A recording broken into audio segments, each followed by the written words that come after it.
Hey folks, it's me back again. Just doing a wee test run here to see if I make sure they've got the screen correctly calibrated. I've been trying to get rid of this moving icon because it's a little bit distracting. Essentially what would happen with most other games whenever I'm actually using the Cintiq or actually using a mouse at all whenever I'm playing games, I have it not select my cursor as well, so I can actually give you a nice clean view of the stream. But I suppose you're going to be seeing me fiddling around because the only problem is I tend to actually move my mouse off of this view or the window where this is actually playing in. So we'll see how well this works, but hopefully it won't be too bad. I'm just going to balance out some audio here. Right.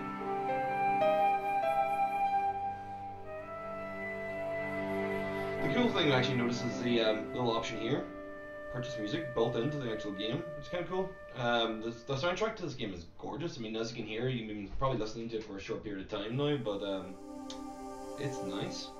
Let's see here, original game. That's what we're working with.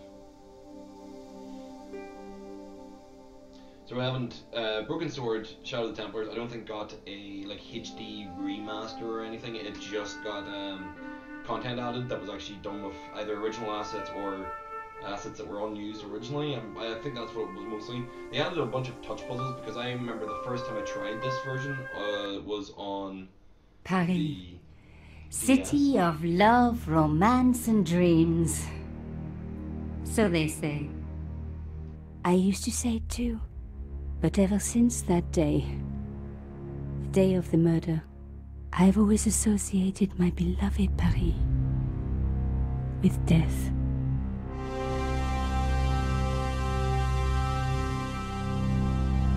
Some people may have noticed that Revolution Games actually had a new release of Broken Sword Broken Sword 5, Servant's Curse, which was funded by a Kickstarter, or at least part of the advertising budget was, which was kind of cool.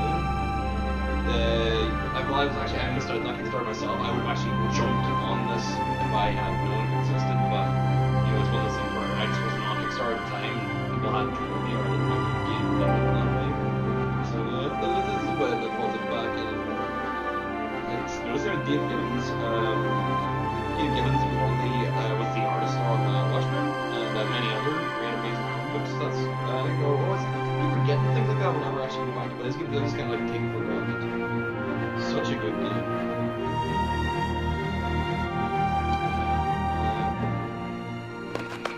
I was at home having a bath when my editor called. Collard, get your ass over to the Palais Royal now. You got an interview. With Pierre Carchon. Yes, the Pierre Carchon. No photos, so leave your gear at home. He asked for you personally. Don't ask me why. Anyhow, this could be big, so if he makes a pass, don't forget. Just smile, say yes, and keep taking notes. So charming and so very apt. Pierre Carchon was a media king, a national hero, and one of the most infamous adulterers in Europe. He and his wife Imelda were just one step down from royalty. Whoa, I hate mimes. But unless you humor them, they don't go away.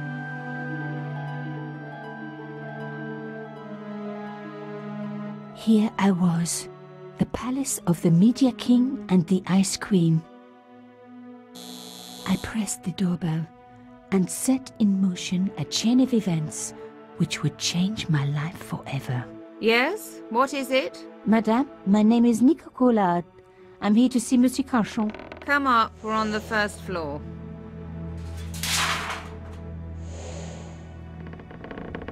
Madame Carchon, it's a pleasure to meet you. Yes, I'm sure. The Ice Queen was certainly living up to her reputation.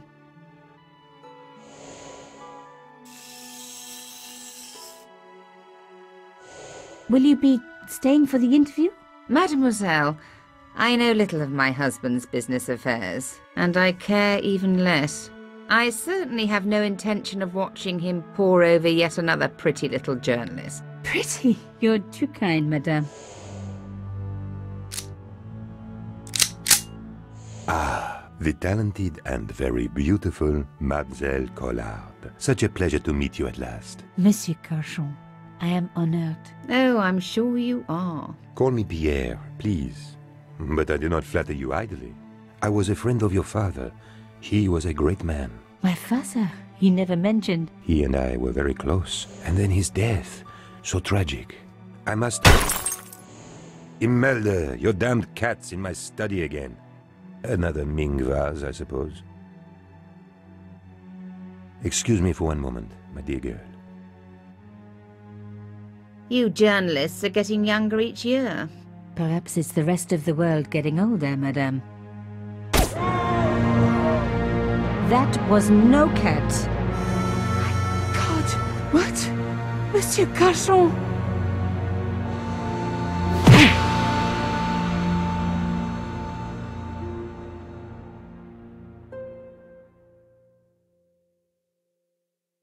He's dead. I must call the police. You'd better stay here. There was a man. It was the mime. Do you think he... Well, I believe we can rule out suicide, don't you? No wonder they called her the Ice Queen. She would have been top of my list of suspects if I hadn't seen the attacker myself. And if I hadn't come across a couple of murders just like this already. One of the most important men in Europe murdered. And here was I, Nico Coulard, alone at the scene of the crime. Should I wait for the cops? Or start my own investigation? It was a no-brainer.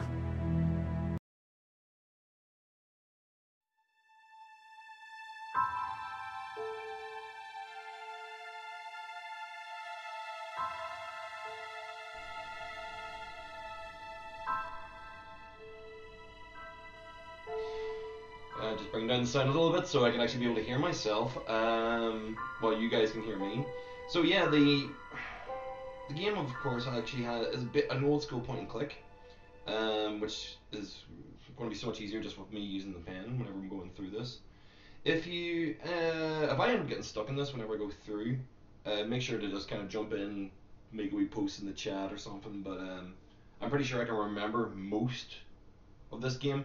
But the little puzzles and stuff that were actually added for the DS, I only ever played through them once, so those will be fun and frustrating. You get to watch me going slowly mad as they just don't work.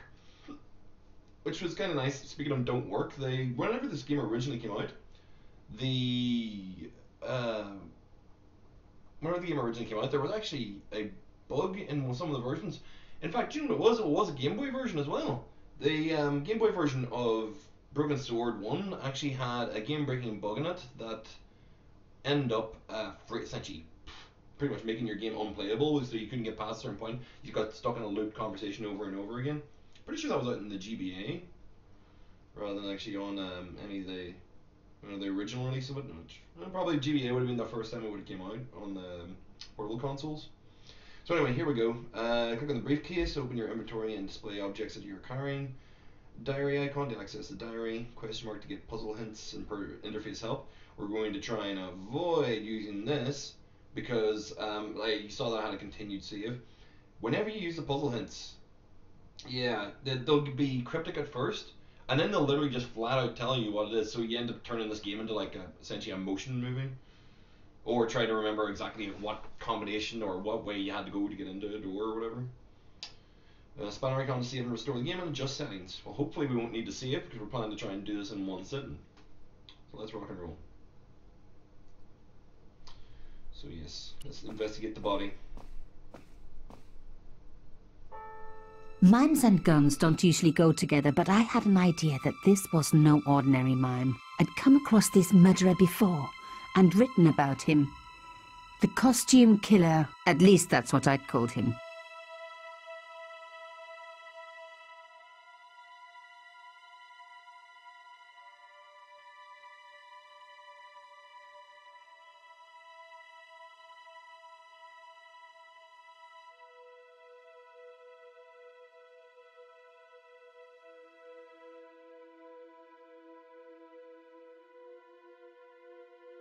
Some people hate searching corpses for clues. Me, I'm okay with it. Reminds me of an old boyfriend. In his pocket, I found a ticket stamped Bateau de la Conciergerie. Taking the ticket meant I tampered with the evidence. There was no going back now. Carchon had been shot.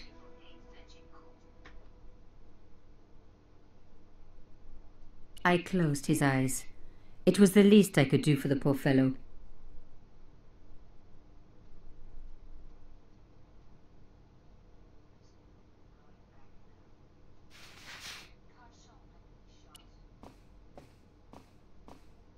The bookcase was filled with obscure first editions.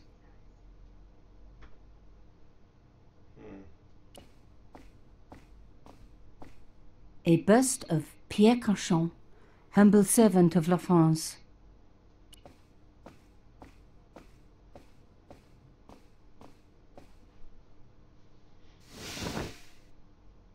A small round piece of glass had been cut out of the pane. This was a professional job.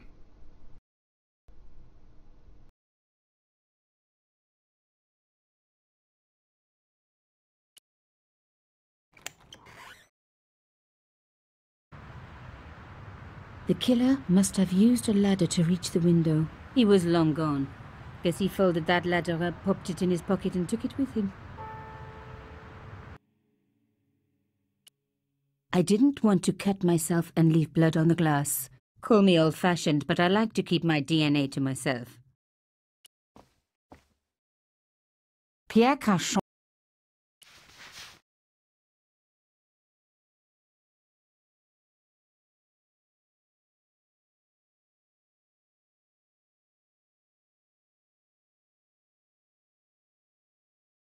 Carchon had been... Pierre Carchon again. His eyes seemed to follow me around the room.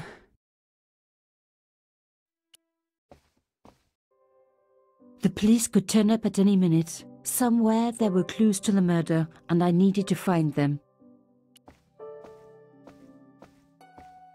A Louis XIV table with an antique cloth. Imelda had taste. But hey, with a husband that rich, taste is easy. I reckoned that cloth might just turn out to be useful. Even my fingernail wouldn't fit into such a small hole.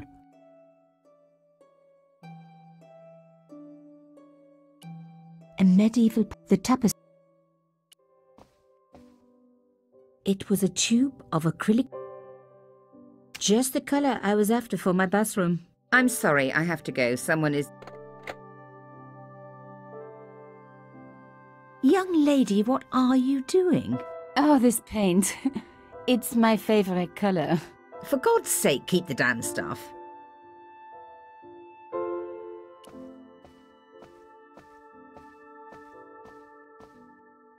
Excuse me, madame.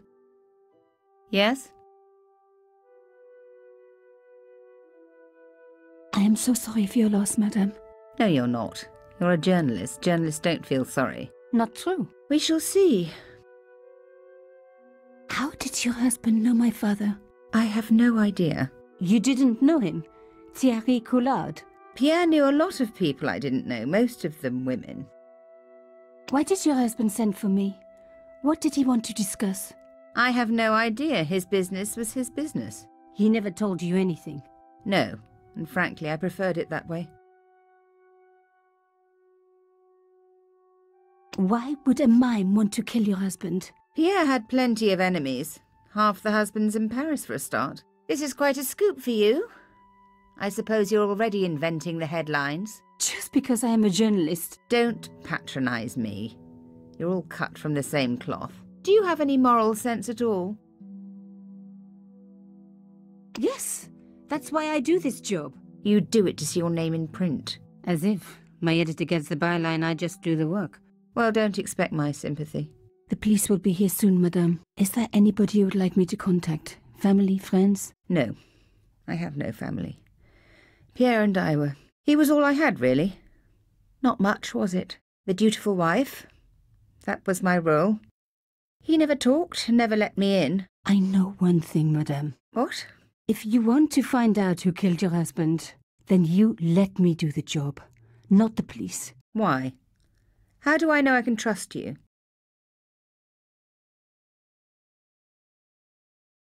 Because you have no choice. The police will take weeks, in which time your own life may be in danger. What? Believe me, this killer has struck before, and he will strike again. Who is to know that you are not next on his list? I don't know. All I need is a few more minutes to look around before the police come. You really do have a moral sense, don't you? I trust so few people, and I share your low opinion of the police. Here, take this. It's the key to the drawing room next to the library at the end of the hall. It was Pierre's room. I rarely went in there. I couldn't. I was too scared of what I might find. Thank you. I promise you won't regret this.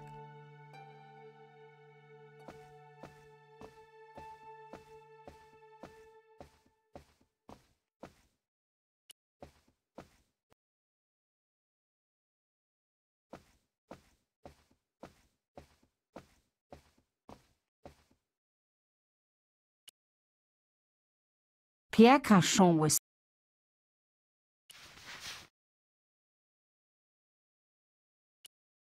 It was one of my hair clips. My favorite, in fact. It must have fallen when I was knocked down.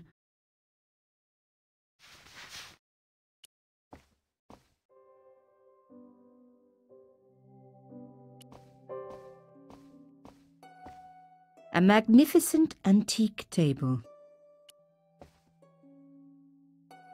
Even my finger.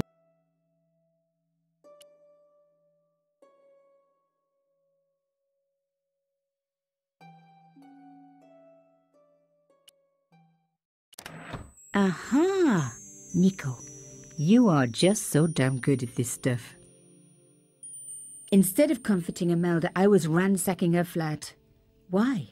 Because there was something going... And hey, she'd been rude to me, so she had it coming.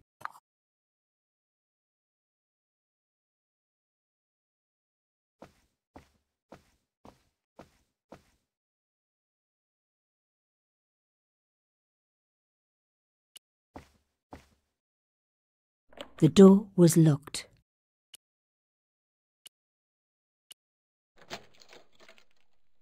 Now we were getting somewhere.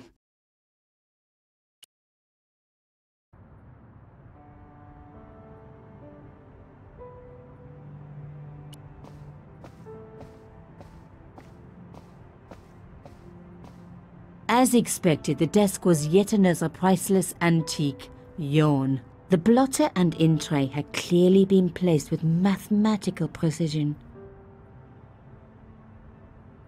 My heart skipped a beat. It was a carved elephant. But not just any carved elephant. It had been made by my father. I knew for certain because in my apartment I had its exact twin, carved into a box he had made. So Carchon had known my father. They really must have been friends. I decided to take the carved elephant. It clearly meant nothing to Imelda.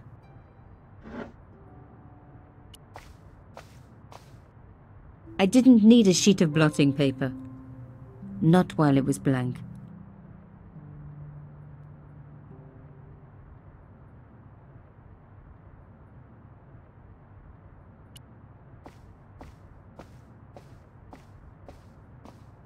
The painting showed the Carchons together, in love. As the poet said, the past is a different country. Or did I read that in a fortune cookie? The painting was a...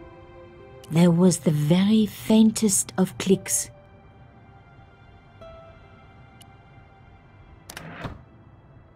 Behind the picture was a safe.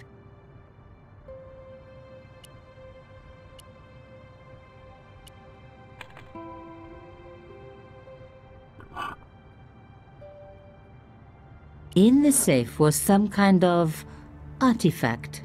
There were strange symbols on its surface.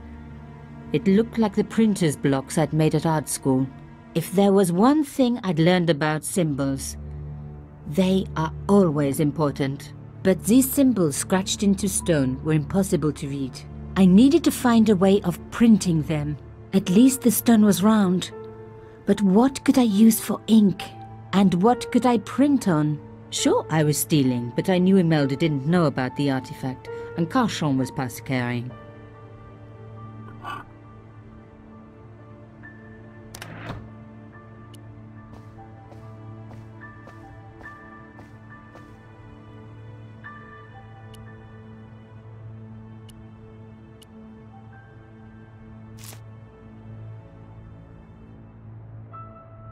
I'd spread blue paint over the bottom of the tray. It was ruined. I was a very bad girl, but also quite a clever one.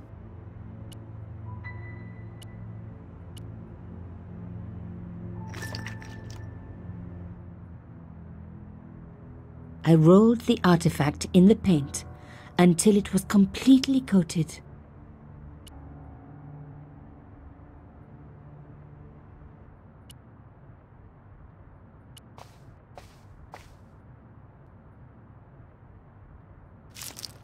Genius!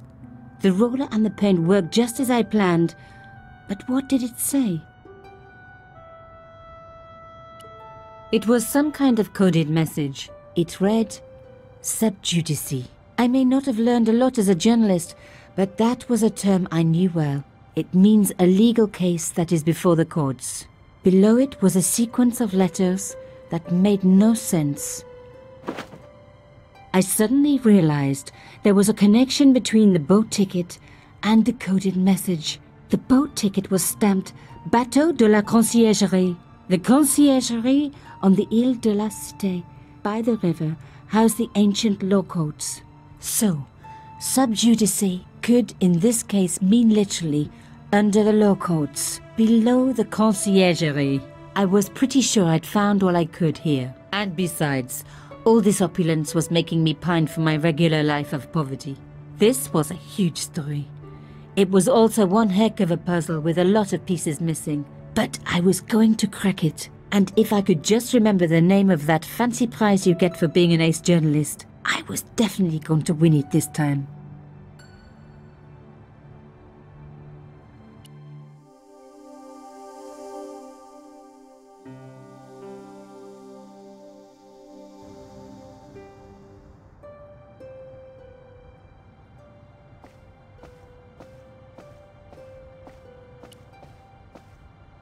I didn't need the light.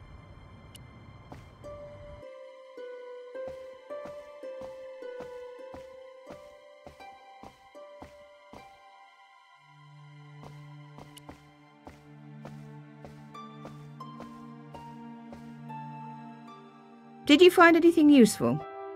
This carving. Do you know anything about it? It was Pierre's. What does the statue have to do with... Please, I need to know. He was given it by a friend, something to do with Africa. He never explained any more. No, but I think it was important to him, always on display.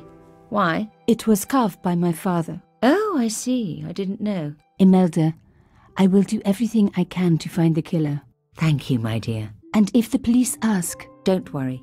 You were never here. Sub judice was the key. I was going to have to find a way under the Conciergerie. I decided to head straight for the quayside on the Ile de la Cité. If there was a way of getting under the Conciergerie, it would have to be from there.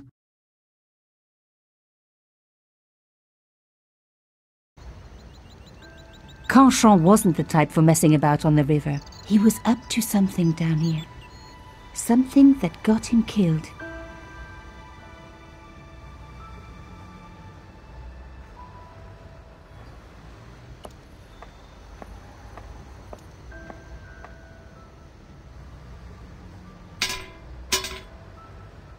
The fence.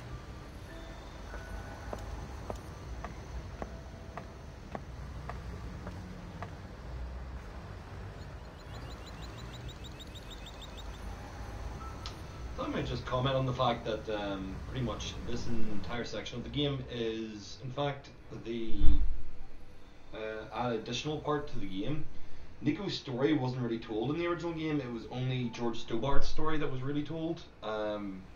This entire section itself is, of course, new content that was added for the director's cut.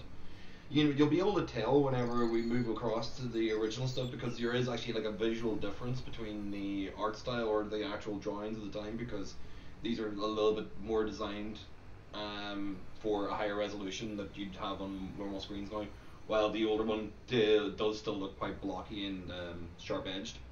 But I just thought I would say that to you guys while you're sitting and watching along.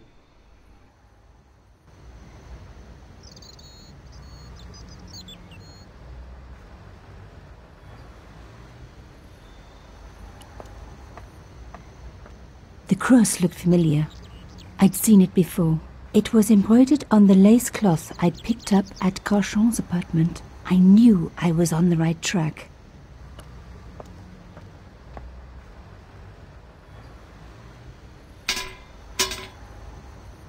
I tried pushing the fence, but it wouldn't move. A strange pair of locks stopped the latches from releasing the gate.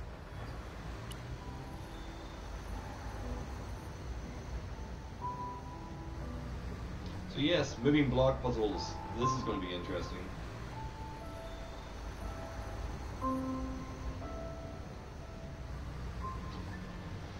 Right. So.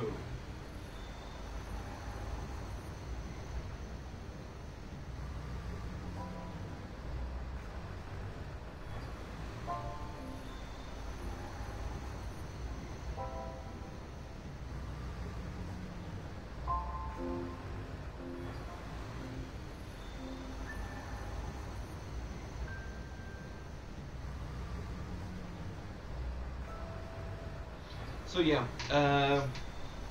moving block puzzles, they just require levels spatial awareness that some of us lack, specifically me.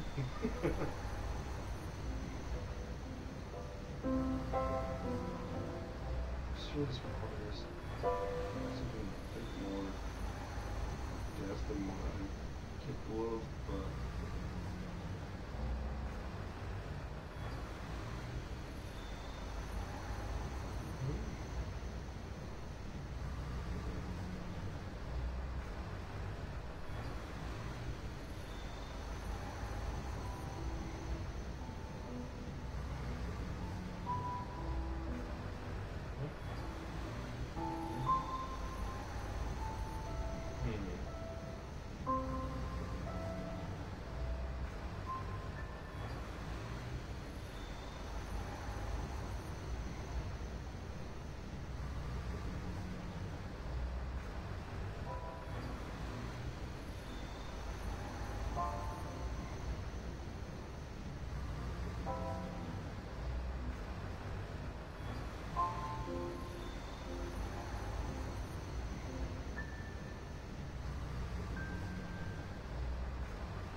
Yes! One down, one to go.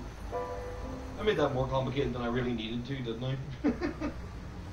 Well, I mean, that's a major problem with actually puzzles. Like, I'm just going to lose sound while I'm working on these, and then I'll forget to actually be able to tell you guys what I'm doing. So yeah,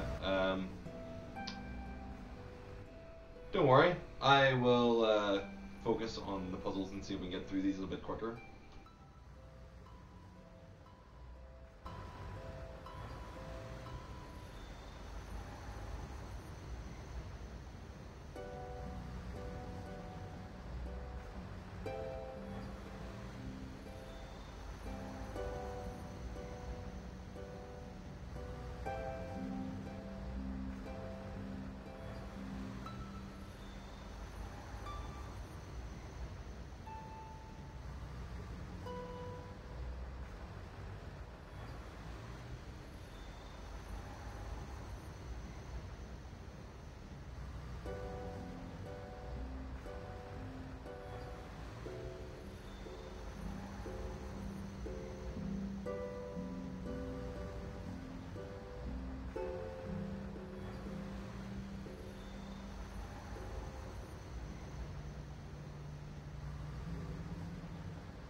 Nothing like a good convent education for honing your lockpicking skills. If only that was actually completely true.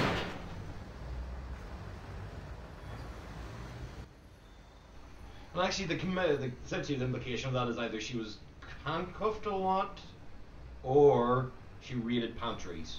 But either way, I approve. I approve this. He was a bad, bad girl.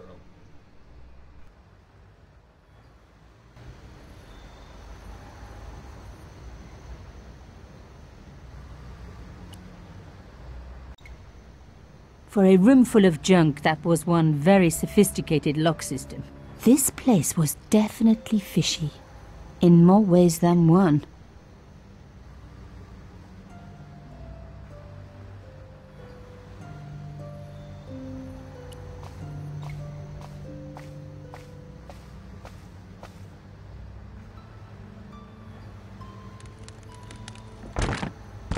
Oops.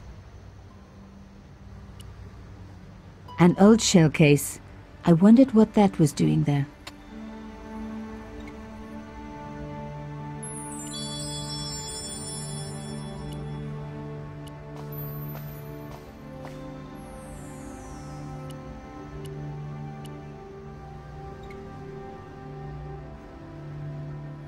Mystery solved.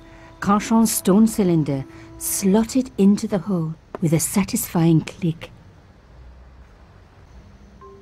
The words Sinister and Dexter were carved on either side. Now any good convent girl like me knows the old Roman for left, right. But what did it mean here?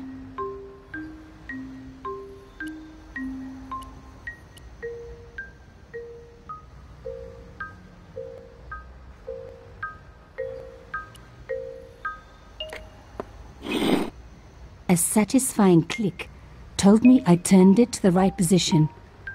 It felt like tumblers in a safe. Another click, another step closer.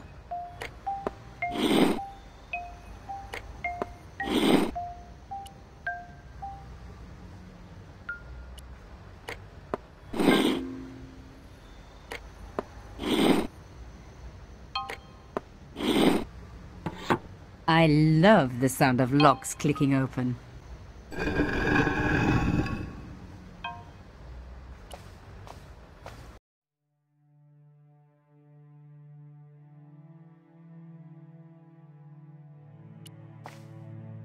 Ut lex vel ut next sumito. To the law or unto death submit. I guess these people didn't believe in liberté, égalité, or fraternité. Yes, I'll admit it. I was a swot at school. I also wore lipstick and the nuns never knew.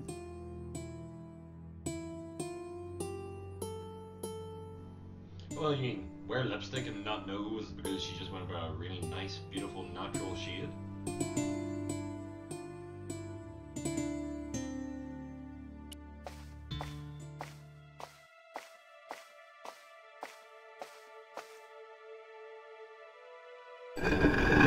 Oh my god! The slab came down with a hell of a force. With nothing to hold it up, the cross dropped back down again.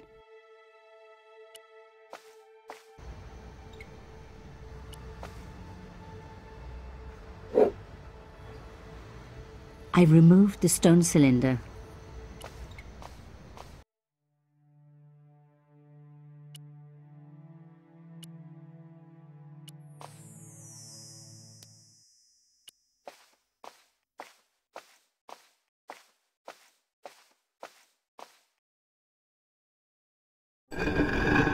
Lifting the cross closed the entrance door and also opened some kind of stone panel.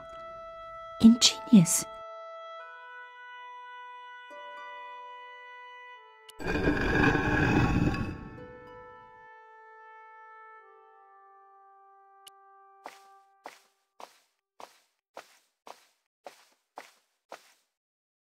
The stone slab had flattened one end of the shell case.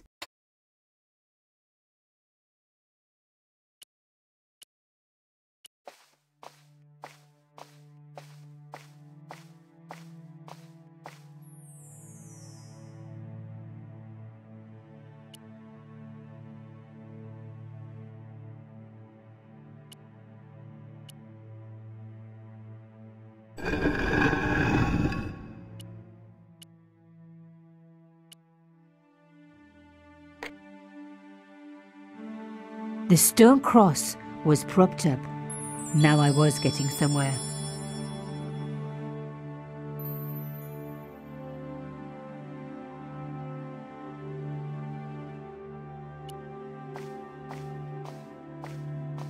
I touched the slot. Nothing bad happened, which was good. I've always been attached to my fingers. This slot was designed for something specific. But what?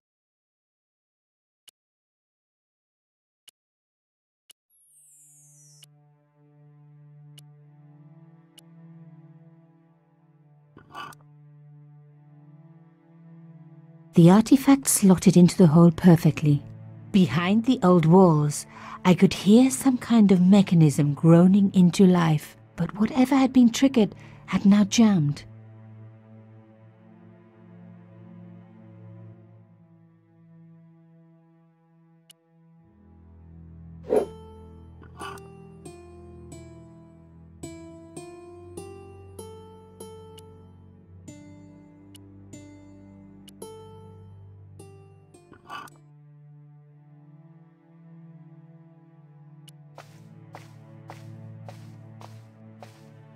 I removed the shell case.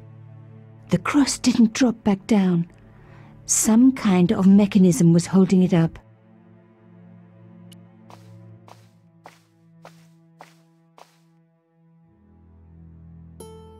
The gap was too thin for me to get a grip. I needed something thin enough to prise the door open.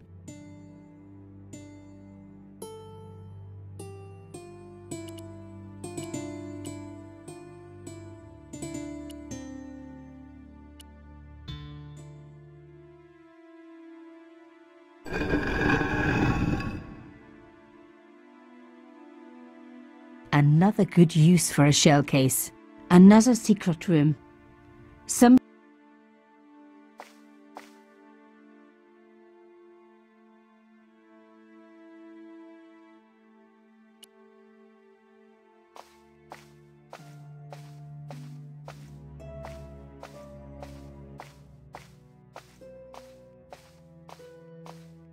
Wow! Through the darkness, I could see that this was a stateroom. But for what purpose? And how did it tie in with Carchon?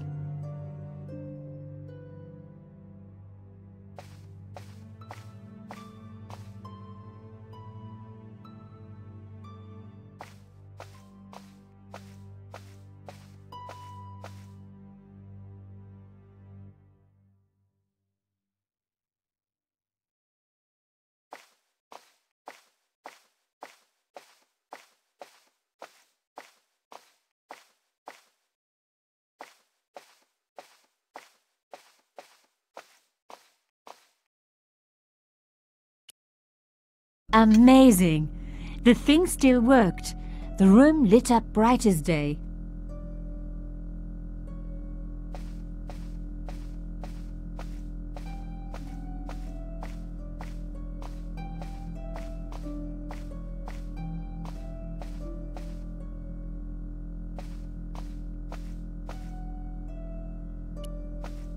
It was pretty clear from the lack of dust that someone had been working very recently at this desk. Oh my God! The sheet was a printout with my personal information. Everything from my favorite food to my waist size. They were right about chocolate, but come on guys, I'm a size 10. There was even a picture of me, taken with a telephoto lens. Carchon wouldn't have taken these pictures himself. This was big and organized. I was part of it. And people were getting murdered. The dregs at the bottom of the mug hadn't dried out or gone moldy. It wasn't more than a day old.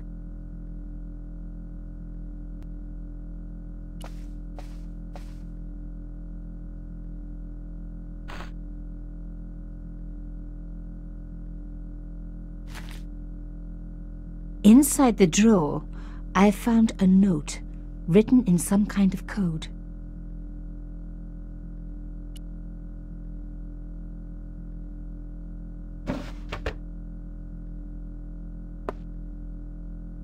Damn, don't you just hate it when that happens?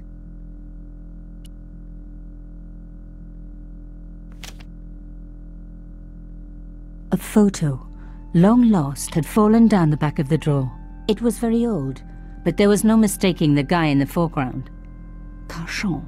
Behind him were soldiers, a burning village and a corpse.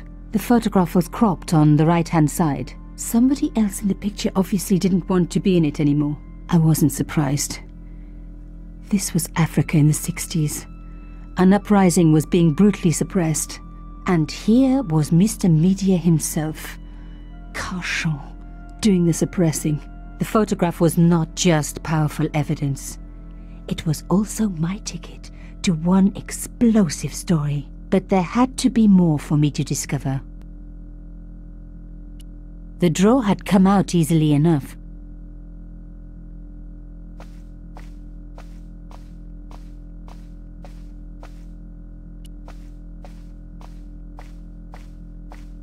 I wasn't going to find anything in this old...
decrypted the note. It read, Pierre, full report to follow.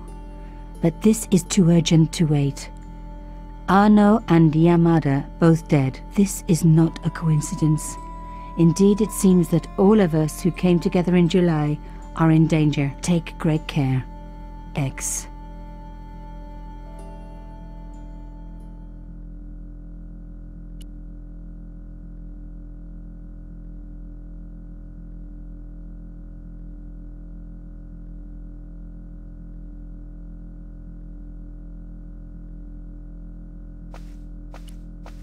That wasn't going to help. That wasn't going to help. A slot next to the safe door. All I had to do was find something to fit into it. It was like being back in kindergarten. All I needed now was a shape that would fit the slot.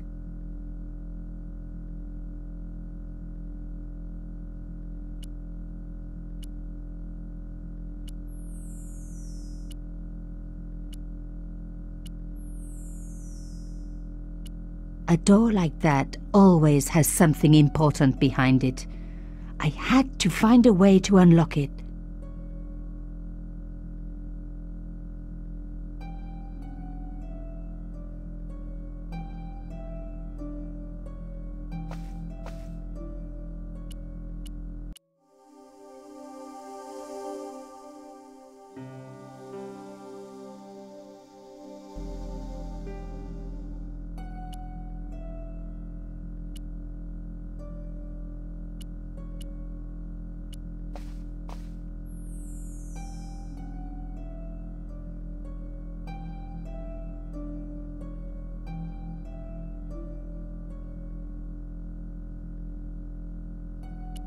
Lady Justice stared out from a stone door, which was locked and reinforced with steel bands.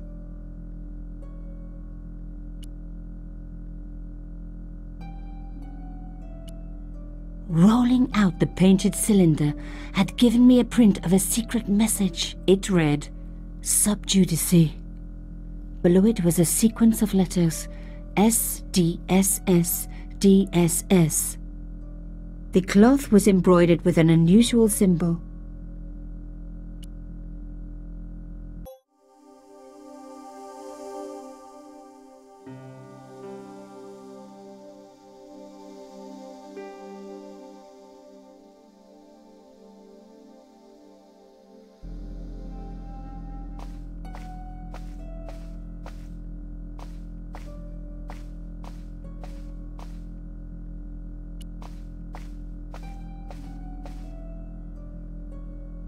This was Canchon. 2 businessmen had been killed. One in Italy, one in Japan. A penguin, and then a snowman. Both the victims had been big media do-gooders. So, how did they fit in with Canchon? I had enough for a story, and blow Canchons to pieces. I needed to get home fast and start typing.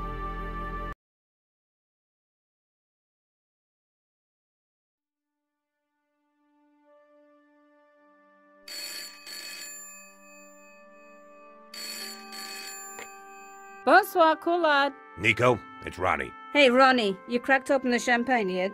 Are you crazy? What's wrong? Wait a minute. You didn't print it, did you? Course I didn't print. That's the best piece I've written. The last, as far as I'm concerned. It's important. It's suicidal. You can't destroy a national hero. He deserved it. His corpse isn't even cold. Ronnie, 2 hours ago I told you what I'd found. You loved it. You begged me to write it up immediately. 2 hours is a long time in newspapers, Nico. Someone's got to you, haven't they? Listen up, Nicole, and listen good. Pierre Carchon had a lot of friends. Powerful friends. For your own sake. Forget what happened. You got it. End of conversation. Good night. This should have been my big break, but I knew there was nowhere else to sell this story. If Ronnie wouldn't print it, nobody would. There's one unscrupulous editor.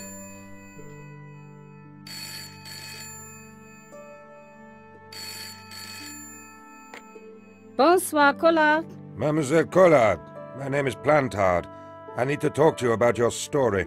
Your Pierre Carchon story. How did you know about that? There are people out there, madame, who will be very upset by this story. Oh, really? Well, it's their lucky day. It's been spiked. Yes, I know. We must meet. We must?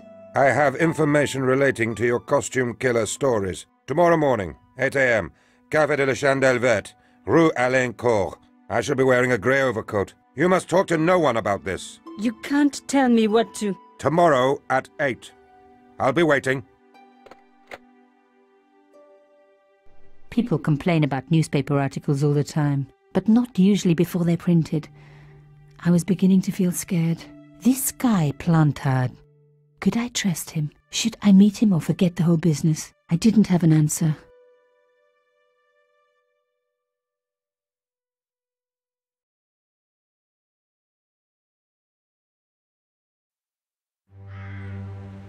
I'd only been in Paris for a week, but already I'd fallen in love with the city. My latest discovery was a little cafe, La Chandelle Verte. I was pretty sure the waitress was taking a shine to me. That old Stobart charm, I guess. Little did I know my reverie was about to be so rudely interrupted.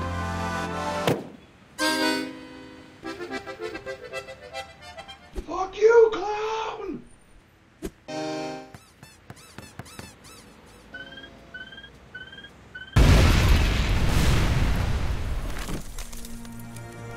That's the shooting of original police force.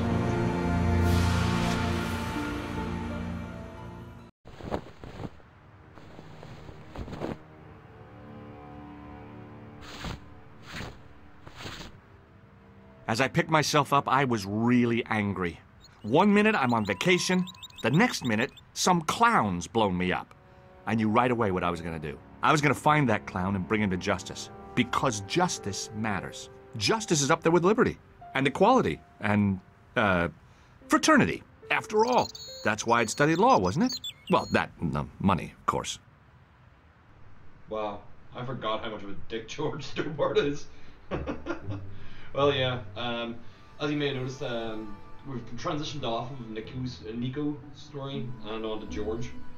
This is actually where the original game introed, with that long panning shot of Paris zooming in, and it came down to this cafe with him sitting outside. So you would have gotten none of that context about Carchon or about the hidden stateroom with written messages under the law courts and stuff. I mean, all that was actually like extra prologue that I don't know if it was to get people more into the game, or more into the investigative elements of it, or just an excuse to put in those moving block puzzles. But it's more, I don't know. This would have been like the funnier intro, and it would have been the funnier intro that originally happened in the game. But then, of course, the Nico story is the one that actually has the investigative reporting in it. She's a more serious character in this one, definitely.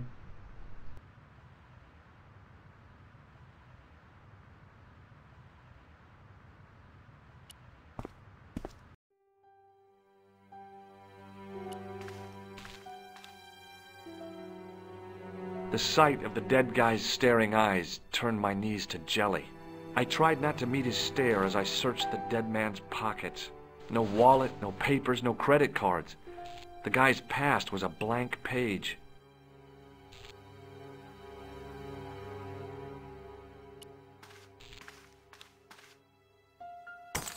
I'd hoped the fact that the mirror was already broken meant I'd escaped the bad luck. The mirror had smashed into 1,000 pieces. Bad luck for someone. Poor guy. He was pretty mashed up.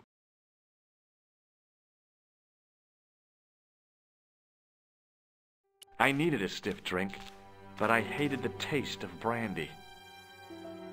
I needed a stiff drink, a mysteriously... Oh, my head. Never again. How much vodka did I drink? Oh, no, don't tell me. What is your name, Sherry? George Stobart, ma'am. You look like you could use a little help. I could use a little drink. I feel sick, dizzy, and bruised. I don't even remember the party. Just relax and take it easy. You've been knocked out. You don't say. What happened? There's been an explosion. You should try not to move. Are you a doctor? No, but I used to play hospitals when I was a kid. Can you remember anything at all? No. I need a drink. Pour me a brandy. Is that straight or with ice? Just give me the bottle with a teat on it. I guess a little drop won't hurt.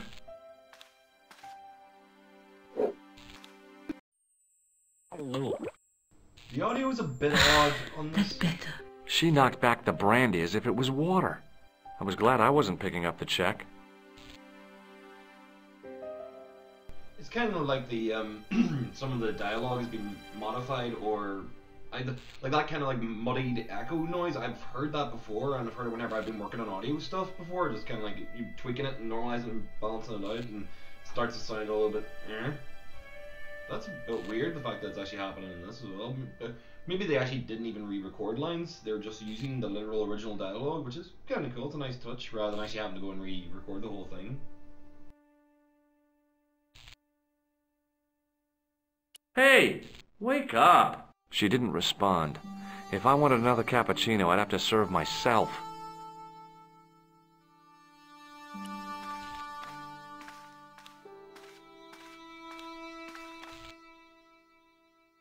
I checked his pocket.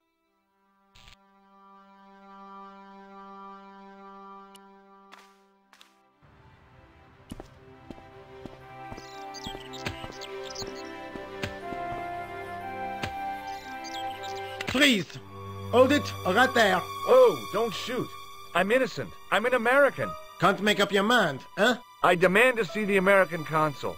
Drop your weapons and get down on the ground. Put that thing away, Sergeant Moo. I apologize, monsieur, but I cannot permit you to leave. Am I under arrest? Ah, no, I would simply like to ask you some questions. En avant, to the café, marche. What a mess. This bombing is an outrage, is it not? Stop that, monsieur. Has it occurred to you that he may be dead, Moo? Oui, monsieur. But I prefer to look on the bright side.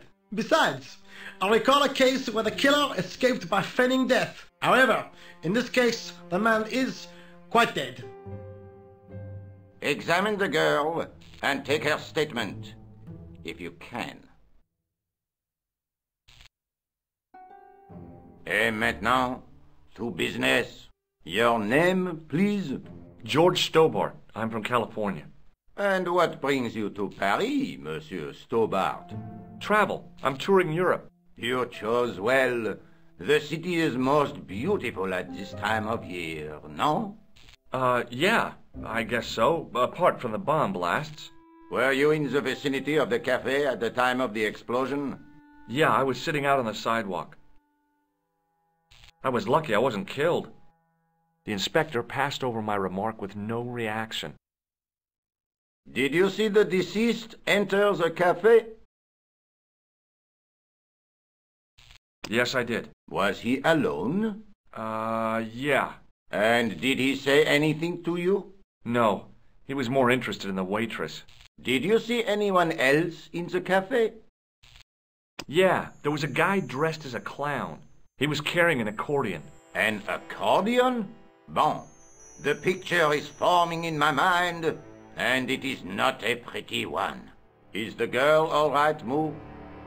She'll live if she survives the hangover. She doesn't remember seeing a clown, monsieur. That's odd, don't you think, monsieur? Who am I to believe, I wonder? Eh bien, I have heard enough. What do you mean? I am satisfied that you know nothing. You may leave. I hope this little incident does not spoil the rest of your vacation. What about my personal safety? Can't you at least give me some advice? What can I say? Stay alert and look out for suspicious characters. And don't cross the road until the little man shows green. Great advice. I honestly believe you are in no danger, monsieur. Should you remember anything of importance, please contact me. My card.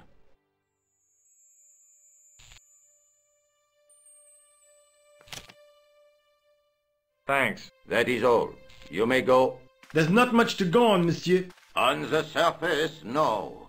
But what lurks inside the subconscious? If the door can only be opened... Are you serious, monsieur? I thought your interest in psychic detection was purely academic.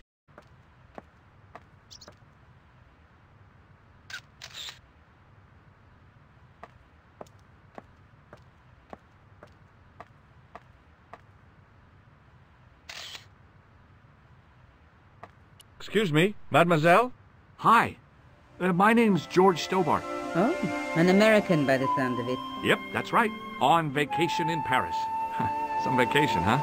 You were here when the bomb went off?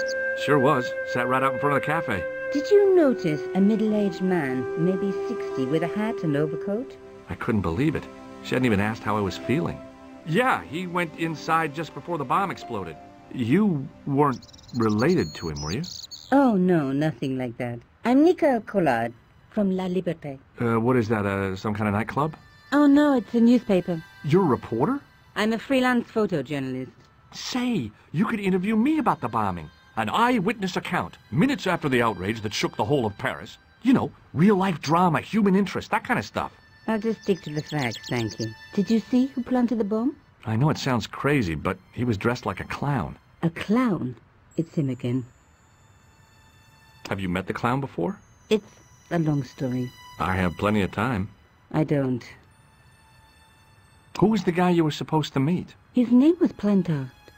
I didn't know him, but he called me last night. He said he had a story which would interest me. He asked me to meet him at the cafe. I guess I'll never know what he wanted to tell me. Well, not unless you have Rosso's gift for psychic interrogation. Do you know a police officer called Rosso? Rosso? Our paths have a knack of crossing. If I didn't know better, I'd say it was deliberate. Have you seen Rosso? Is he here? He's inside, attempting to question a witness with his psychic powers. That guy is weird. Yeah. Why won't you tell me about the clown? Why do you want to get involved? Because he almost killed me. Isn't that reason enough? I guess so. Listen, I'll give you my phone number. You help me with my story and I'll let you in on what I know. And let's get one thing straight right now. This is strictly business. Okay, it's a deal. I have to go develop these pictures. À bientôt, monsieur. Fine. I'll see you soon.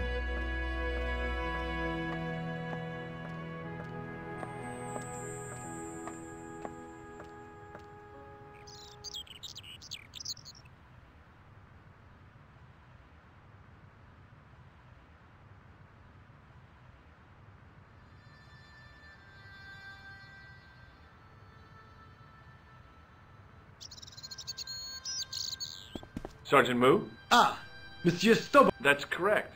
The retention of such data is part of my duty as a gendarme. That is how crime is fought, through attention to detail, not intuition. Yes, sure.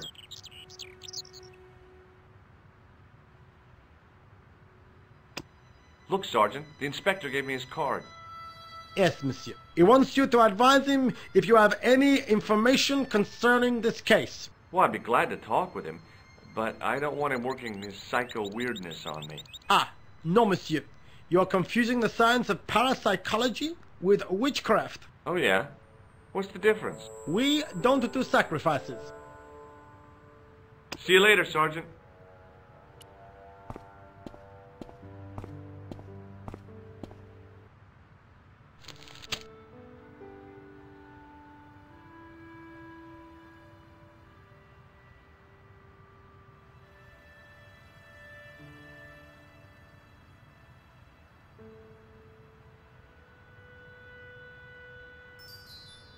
I noticed the writing at the foot of the page. It read, Salah Eddin, 1345.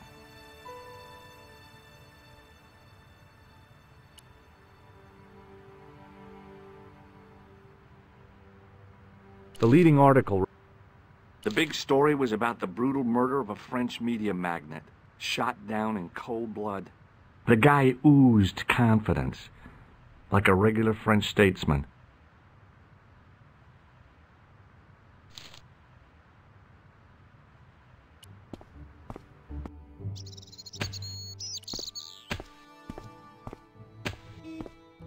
Hey, you! I thought you'd been arrested.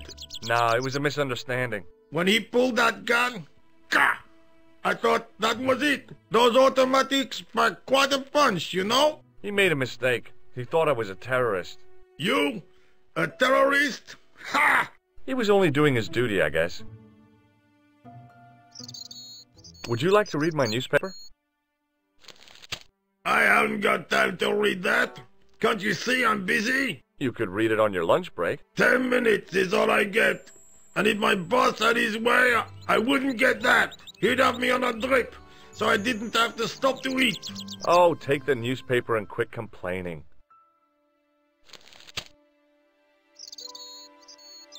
Bah! Look at this. Damn bleeding heart liberals. Tcha! Save the dolphins. Catch them and eat them, I say. All that fuss over a bunch of fish. Nah, that's more like it. Look at the size of those. Like champagne bottle corks, no? Ah, what's this? Saladin running in the Prix de l'Arc de Triomphe. It's a racehorse? A horse? A legend. Bucephalus reborn, mon ami. Like a streak of lightning she is. Do me a favor, won't you? Keep an eye on my hole. I'm off to put some money on that nag. What about your toolbox? Stuff it.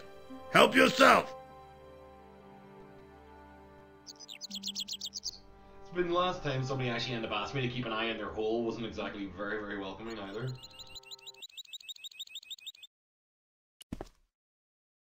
I found a T-shaped tool in the box. I didn't know what it was, but it looked useful.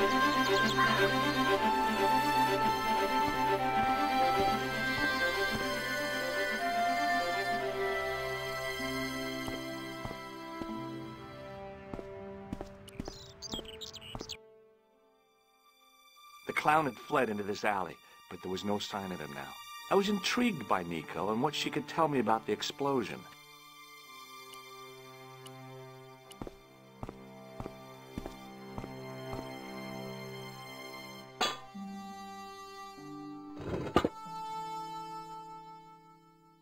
I lifted the cover to reveal what smelt like the entrance to a sewer.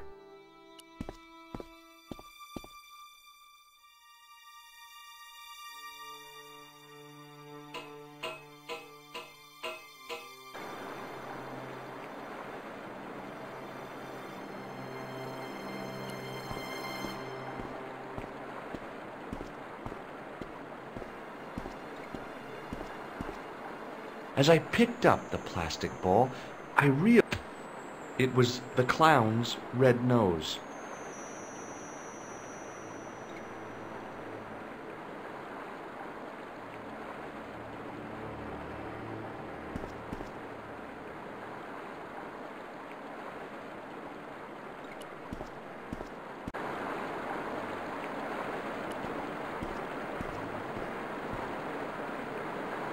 I scooped up the sodden tissue.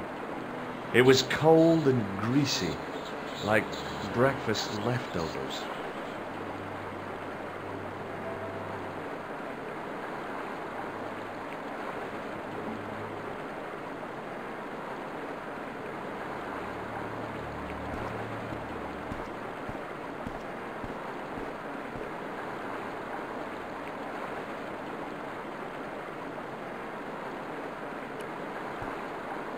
I took hold of the scrap of material and unsnagged it from the spike.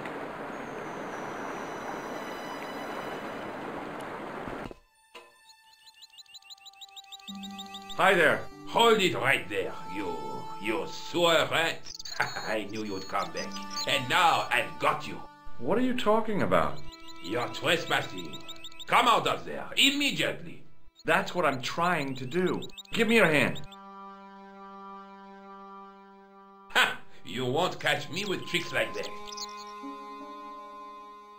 Keep your distance, monsieur. Okay, okay. Now, what were you looking for?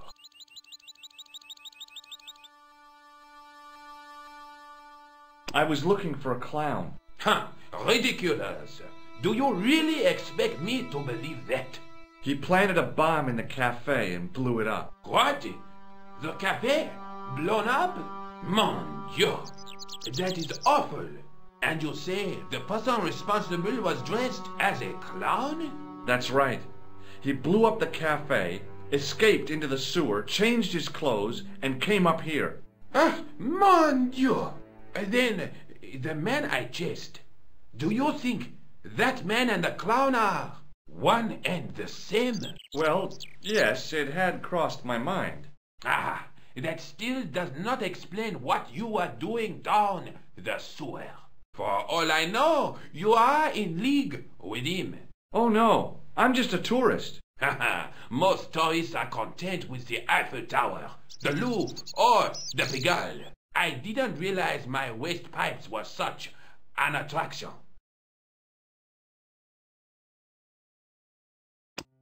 Perhaps you'd like to take a look at my card? What is this? Inspector Augustin Rousseau? What does that say? Hominoid Division?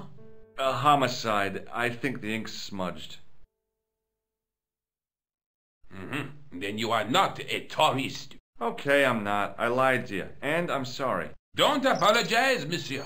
You know, I had a feeling there was something different about you. It is your posture, your poise. Oh, yes. There is no mistaking the bearing of a disciplined man.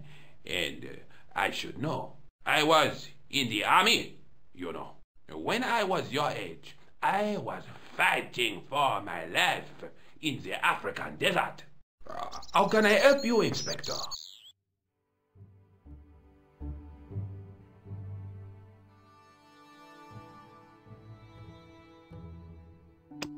Does this piece of material mean anything to you? Ah, that is the same cloth as the jacket I found. I'd recognize that pattern anywhere. Now, about the jacket you found. Do you have it here? No, monsieur. One of the sleeves was badly torn, so I sent it for repair. A pity, because otherwise it was a fine piece of quality tailoring. It had the tailor's name inside on the label. Where did you send the jacket? I gave it to an itinerant Romani seamstress. Just my luck. Was there anything in the jacket pockets? Not a sou. You know what I think? Do tell me. He changed out of the clown suit and cunningly disguised himself as an ordinary person. Looks like I'm up against a mastermind. What was the name on the label? Ah, it was a foreign name. Todrick, I think. Did you get the address? There wasn't one, monsieur. Only a telephone number. Well, I don't expect you to remember a phone number you've only seen once. 74 98 08 59. You're kidding. That's his phone number? Yes, that's it. A little trick with numbers that I learned in the desert. I was taught the technique by a Tuareg shaman. That's incredible. It comes in handy at the supermarket checkout. Do I get a reward? Honesty, monsieur, is its own reward. Then I'm glad I do not rely on honesty to pay the bills.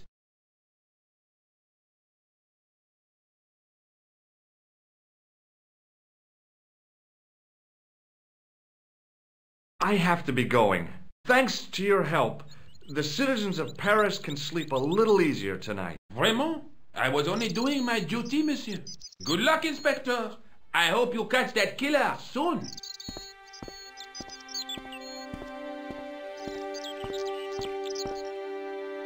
So the clown had escaped into the sewer, come up into the courtyard, and then slipped back into the street here.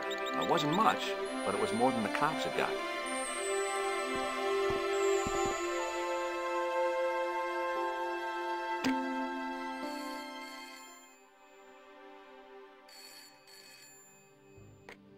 Hello? Who is this? Hi, my name's George Stobart. You don't know me. Correct, Mr. Stobart, I don't. What can I do for you? Well, I'm trying to trace one of your customers. Could I maybe come over and talk to you? No, that's not possible. Oh, okay, forget it. Listen, all I want is a name. What are you talking about? Who are you working for? I guess you might say I'm acting in the interests of truth and justice. Ah, thank God. I thought you were the police. There are innocent lives at stake, Mr. Todrick. Lives that you could save. You're collecting for charity, yes? No, I'm not. All I want from you is information. Go on. I'm listening. What do you know about the clown who bombed the Café de la Chandelle Verte? I don't have no idea what you're talking about. You're cool, Todrick. But I think you know more than you're saying. I don't know who you be, but sure I am you don't know what you're talking about. Oh, this is ridiculous. Quit playing games with me, Todrick. I tell you, I know nothing about no clown. Do you know a guy called... No, I never heard of him. Shall I tell you what happened? How he was killed in cold blood? I told you, I never heard of Plantar. Thanks for nothing, Todrick.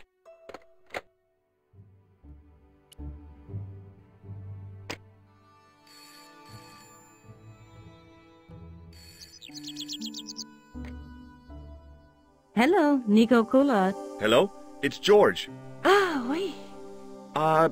You said to call if I could help. Have you any news for me? You bet. I met a witness who spoke to the clown. And I know where the killer gets his suits. No kidding. Hey, I'm impressed. You are? Well, it wasn't easy. Look, why don't you come here to my apartment later this afternoon? Fine. Where do you live? 361 Rue Jarry. Okay, I'll come over. I was used to working alone, but I had to admit it felt good with George on the case too. But there were some things I was going to have to do alone, and fast. I needed the answers to some questions. Who was the costume killer? And why did he murder Carchon? Why did Carchon ask for me to interview him? How did he know my father? And why was my editor so scared? There was some kind of secret war going on out there, but who was on which side? One thing I did know.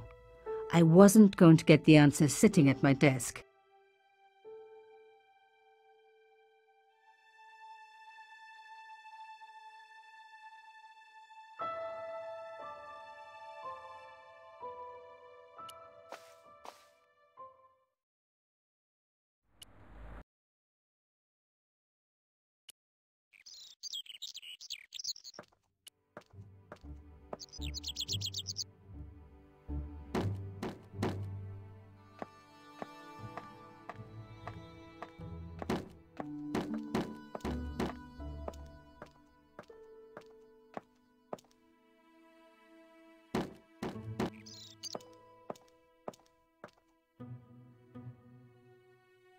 Hey, where do you think you're going?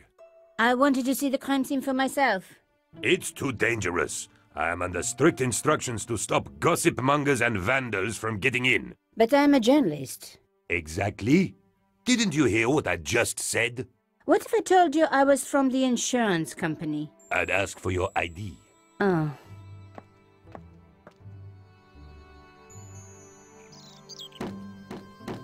Hello, could I ask you some questions? Bit late, aren't you? They already took away the body. I'm doing a follow-up on this story. You're doing a fine job. Damn right I am. You should be writing about me, not that idiot that got blown up. The heroes who pick up the pieces when disaster strikes. Exactly. Well, give me your best smile and maybe I'll put your picture in the article. Oh, right. Just give me a minute to do my hair. The police had removed the body, but nothing else looked disturbed.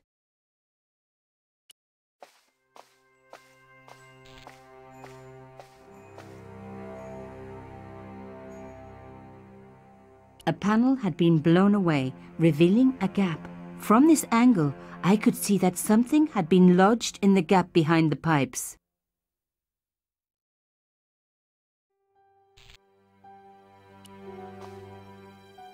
Behind the table were some damaged pipes. Voila! The police and forensic teams had missed a vital piece of evidence. Some kind of pouch. On the pouch was the cross symbol of Carchon's organization. I was on the right track.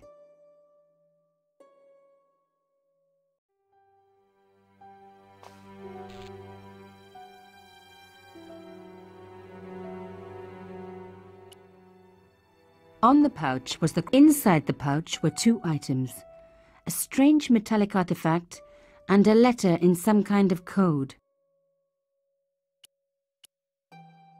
Another coded message using the same site. So, Plantard was involved with Carchon.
Plantard. Pierre killed. Murderer must have followed trail from Arnaud and Yamada. He will come for us now. We must be vigilant. Thierry's girl broke into Pierre's safe. She worries me, Imelda. So much for Imelda's innocence. Plantard was working for her, and for Canchon. But why did Plantard want to meet? Was it a trap? Or maybe he was in too deep and needed me to tell the story, whatever the story was. One thing was clear. It was a story worth killing for. Wow. See, actually, strangely enough, I managed to get that one reasonably quickly. That was a bit surprising. Just kind of like got into a flow of it because I think a lot of it was very similar. I think it actually was the exact same code as the previous card letter. So yeah, quickly going through that. I'll figure out where we need to go to next.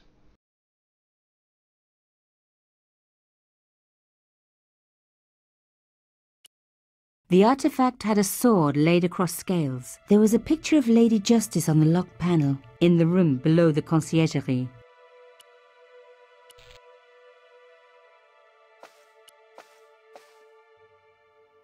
Hey, what about my photos? Oh, of course. How could I forget? Well, I'm waiting. Get your camera out. Camera. Oh, I forgot. It broke. Alors, they should never send a woman to do a man's job. Well, this woman had fooled him easily enough, and found the evidence the police had missed.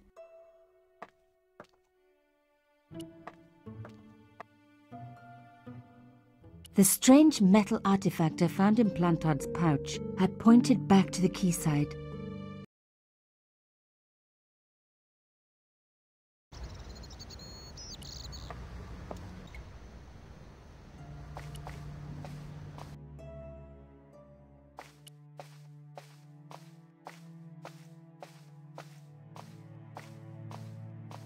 The slab was too heavy for me to lift.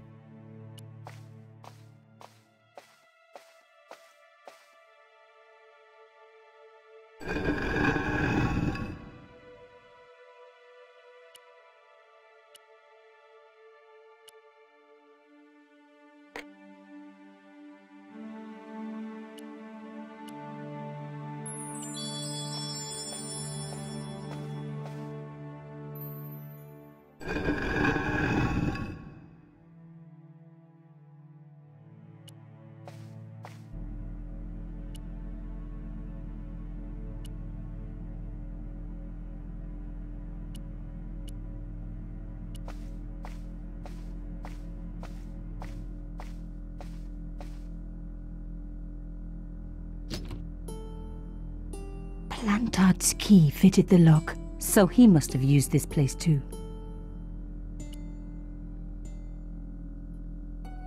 A photograph had been torn up. If I could just arrange the pieces.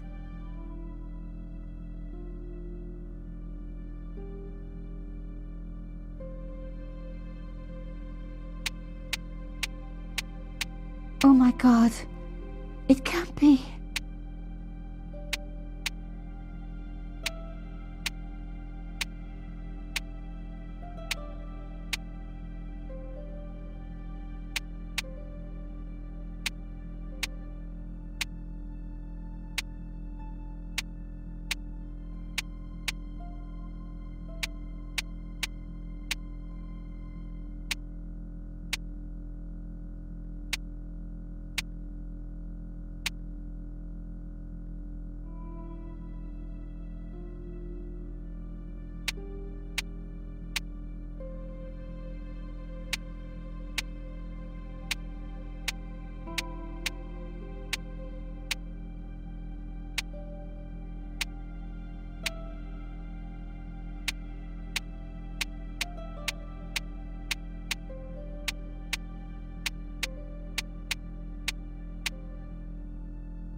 There was no doubt about it. It was a picture of my father. Papa? Oh, God. After what I'd gone through, I thought I could face anything, but not this. My father, the one person in the whole world who I truly admired, standing with Crachon while those murderers carried on with their evil work. My father, grinning at the camera. I couldn't believe it. I wouldn't say it was grinning. I realized that I desperately needed to get to the bottom of this story, and that I really needed George.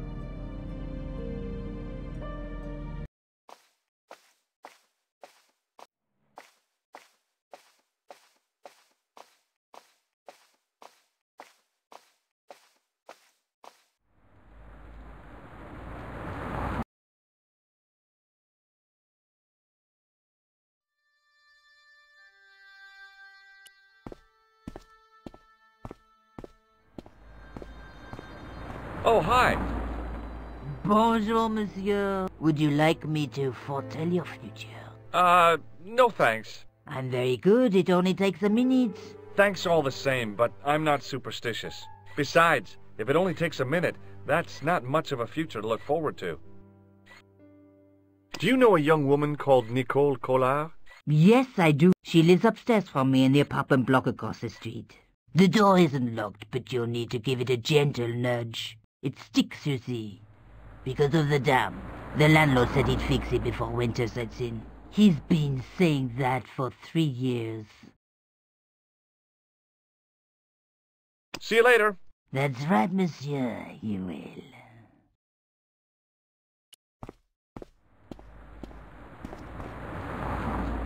Remembering the flower seller's advice, I pushed the door gently just above the lock. Hi. Bonjour. I'm glad you could make it, monsieur. Please, call me George. Fine. I'm Nicole. Take a seat, George.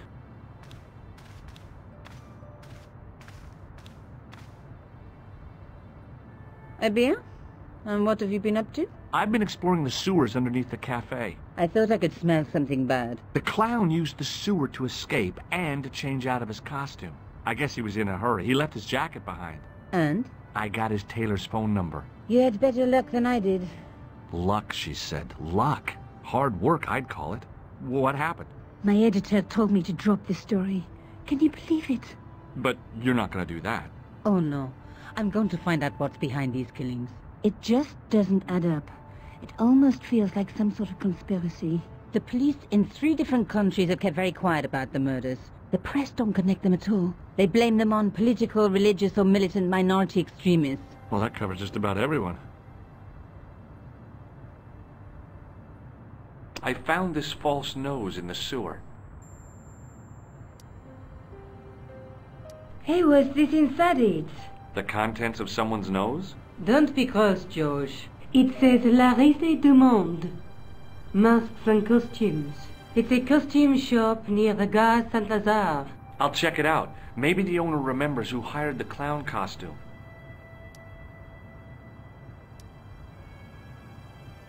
I found a piece of material near the cafe. When I showed it to the concierge, he recognized it right away. It's very distinctive, all right. Just wait until you see this. I developed a film I shot at the cafe. Here, George, it's an enlargement I made. Look what that guy's wearing. Checkered pants. The same material as I found in the sewer. That's right. This guy shouldn't be difficult to find. Oh, no? Take a close look at his right cheek. A scar in the shape of a horseshoe. Or a crescent moon.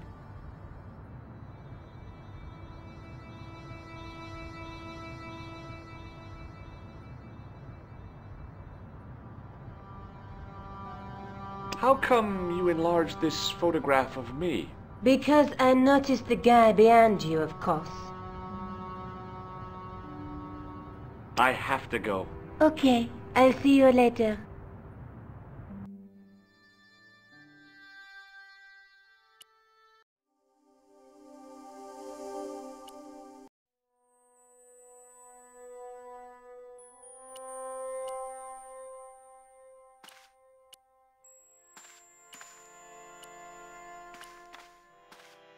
Excuse me. Bonjour, monsieur. Please, come in. Welcome. Leave the mundane world behind, for in these four walls, fantasy is king. I don't want a costume. Didn't you ever dress up when you were a child? Not that I remember. Incredible! You'll be telling me next that you never shared your elder sister's lingerie. I don't have a sister, and I think I'd look pretty silly in a brassiere. I just need some information. Of course. How can I help you? Do you recognize this man? Oui, monsieur. I sold him some grease paint. So yeah, this game, from what I remembered, it was actually fairly wholesome. But I mean, every single one of these, from the Monkey Island ones to everything else, are always had a little bit of risque humor. But flat out just saying, I wore my sister's underwear. Yeah, never really expected that one.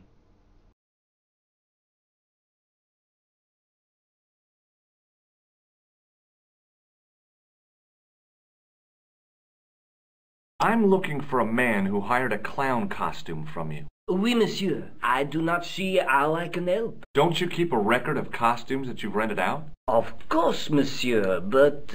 Well, then, I'd like to check your records. Give me the names of everyone who's rented a clown suit. Impossible. There are too many. Do you recognize this man? Oui, monsieur. I sold him some grease paint.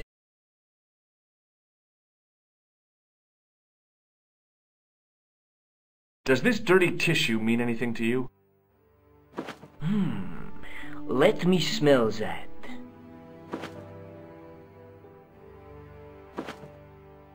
Bestheimer's number 7 white pancake. Theatrical grease paint, right? Oui, monsieur. La crème de la crème of Thespian accoutrement. Have you sold any of it recently? Yes, 2 cans. Do you recognize this man? Ah oui, he was here this morning. That is the man to whom I sold the grease paint. I remember the scar on his face. He chose 2 costumes, Bozo the clown and Seamus the pixie. A pixie? Very smart. Green silk with a taffeta lining. He gave me his name as Monsieur Khan.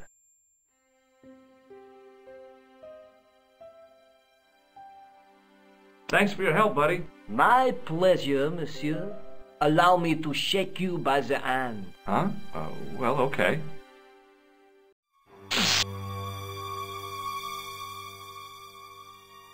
What are you trying to do, kill me? You did not find it amusing? I never saw the funny side of electroshock therapy. Eh bien, it is yours to keep. A gift? Do I need a license? No, but I give you a word of warning, monsieur. What? Remember to switch it off before you visit the toilet. Did anybody else notice that really creepy face he had as well? I mean, I wanted to quickly pause it, but he was in the middle of talking, so I couldn't talk over it. But yeah, that was fucking... that was quite fucking mad.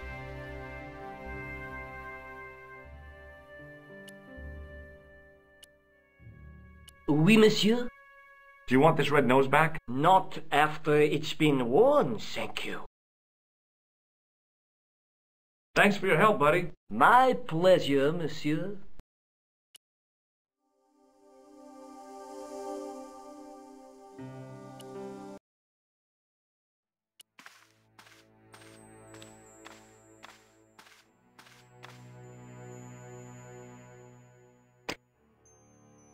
Hello? Who is this? Mr. Todrick? Oh, it's you again. What now? The man I'm looking for is called Khan. He bought a suit from you, remember? Mr. Khan. Yes, I remember him. Yes, I delivered the suit to his hotel. The Hotel Ubu. I don't remember the room number. It was upstairs. The second room on the right-hand side of the corridor. Thanks, Todrick. That's all I wanted to know. Now I've got you, Mr. Clown.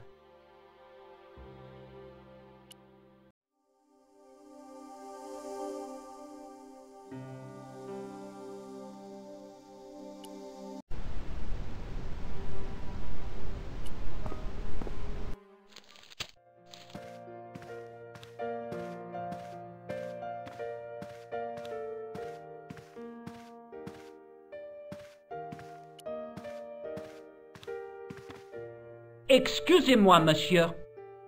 What? You were trying to steal that key, no? No way.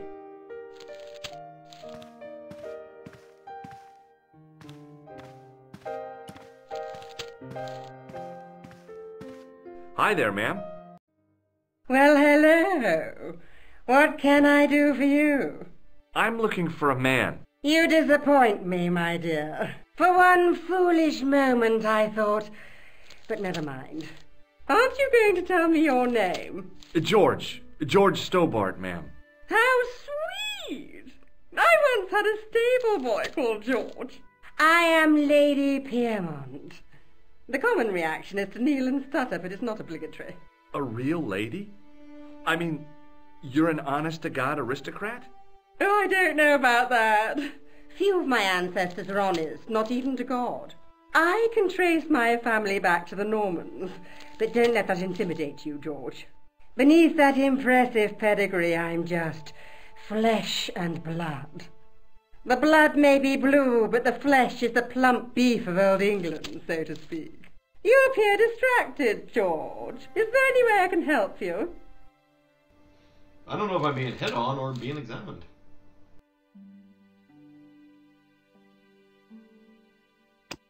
Do you recognize the man in this photograph? My God, it's him! That's Merlin! She represented everything I loved about the English. The lady was totally deranged. Merlin? You mean King Arthur's wizard? Good heavens, no! Monsieur Merlin is a fellow guest. The man you know as Merlin is a fake. What do you mean, sweetie? He's a murderer. He also uses the name Khan. I am shocked, Mr. Stobart. Shaken. I took him to be a gentleman, a man of honour. Do you know, I'd rather like to assist you in stitching him up. When did you last see Merlin? It was no more than an hour ago. He came downstairs and spoke to that clerk chappie. Something passed hands. I couldn't see what exactly. A briefcase? No, smaller than that. A bundle of papers, perhaps. The clerk put it in the hotel safe and Merlin went out.